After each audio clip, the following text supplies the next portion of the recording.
back to the channel today. I'm going to try and fix this small little problem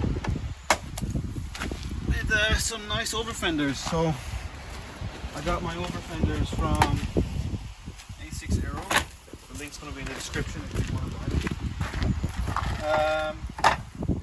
So yeah, we had a little crash.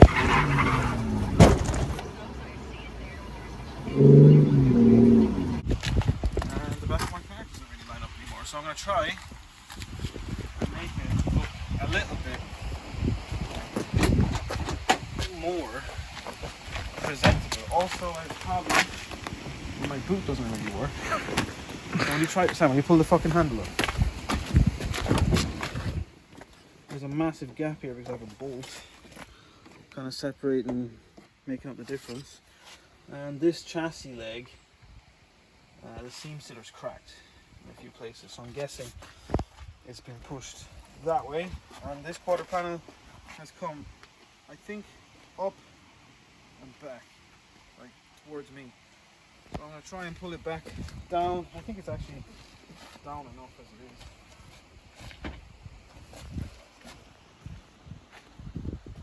Yeah. So I just need to pull it over that way. I need to pull this back out too, but I don't really mind too much about the bumper and how it fits. I just want to get rid of that little gap.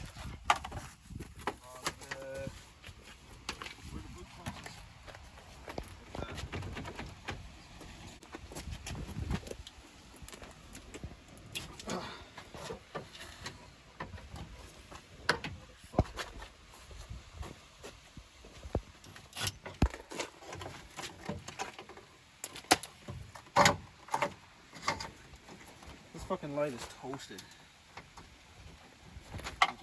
It's cracked everywhere. But it's still alive. These are the fenders.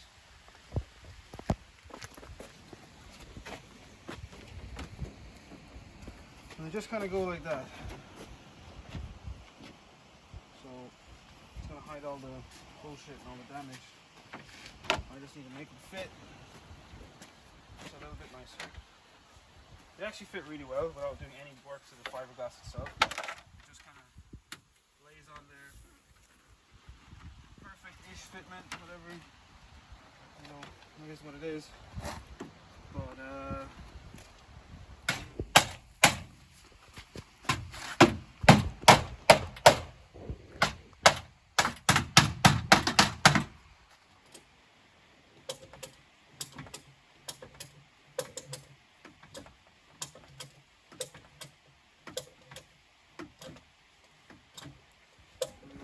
so after a few little adjustments, this light is a bit saggy, but the fitting on this side is okay. That's just temporary. And this side is a whole lot better, but it's just catching here a small bit because this is pushed in, so it's allowing the bumper to come forward a little bit. So I'm just gonna take a little bit off of here. What I should do is just, you know, push this up a little, but I'd rather just cut my bumper a small bit. And yeah, so everything's okay-ish. Just this gap I still haven't fixed. I have pulled it in a small bit or made it worse, who knows. So yeah, bend this back a little, bend up the tab. Now fucking fits pretty fucking juicy. Yeah, it's going to be like a show car. I'm going to enter this into what's it called again? Dub shed. Dub shed. Yeah, it's going to win. I'm going to have the mintiest bodywork, all done by me. If you want your car to be hammered, zip tied, ratchet strapped, painted, do anything, just hit me up. So I just need to take this lip off here, so I can get it to attach here. As you can see, this is a super rough fit. This is literally just taped up to see how it's going to be. And yeah, it's alright. Need to use some rivets and it's going to make it tighter to the body. But as I said, it's just taped a small bit.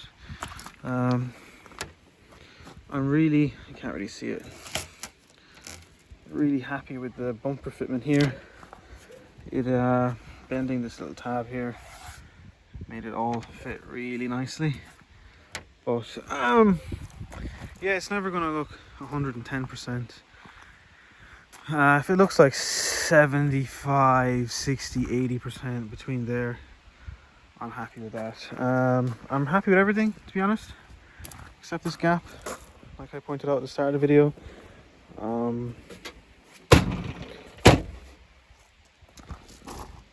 Yeah,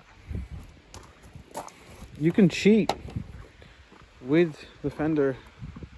I can pull this up all the way over here nicely, but then I lose the flap opening. But like, how many fucking times do I actually open this flap? Not so many.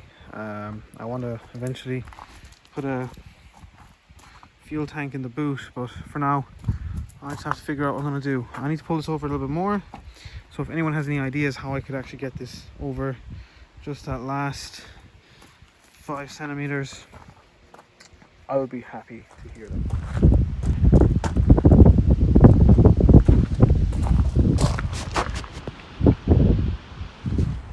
Tasty one.